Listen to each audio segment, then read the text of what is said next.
Ar žinote, kuo skiriasi moteris, kuri pasitikė savimi, nuo tos moters, kuri tik nori atrodyti tokia? Ne drabužiais, ne makiažu, o tuo, kad jinai savo gyvenimą planuoja finansiškai. Ar sutiksit su manim, kad stilius tai ne tik rūbai, tai yra pasirinkimas. Kai moteris taupo, investuoja ir rūpinasi savo ateitimi ir dar savo vaikų. Ji ne tik atrodo stipri, ji iš tikrųjų yra stipri.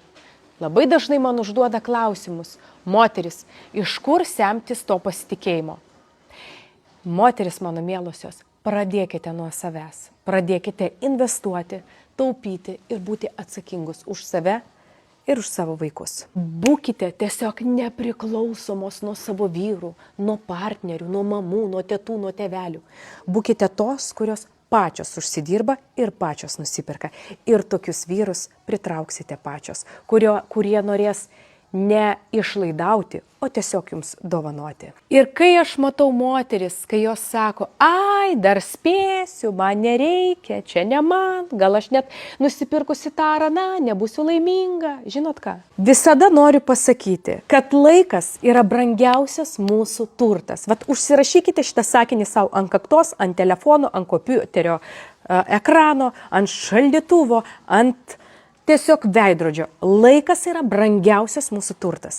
Ir tada viso to, ką jūs norite atsidėlioti, jūs norėsite viską greičiau daryti, nes laikas, sutiksite su manim, pats brangiausias mūsų turtas. Jeigu jūs šiandien atsidedate bent 100 eurų kiekvieną mėnesį, po 10 metų tai gali būti jūsų ramybės pagrindas. Jūs suprantate tai? Tad mamos, moteris, verslininkės, rūpinkite savimi. Ne tik išorę, bet ir vidinę ramybę. Gerai? Nes gražiausias moters aksesuaras tai yra finansinis stabilumas.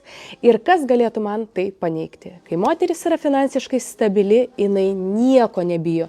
Nei likti viena, nei pagimdyti vaiką ir būti palikta, nei kažko negalėti nusipirkti, apmokėti ar dar kažką ten padaryti.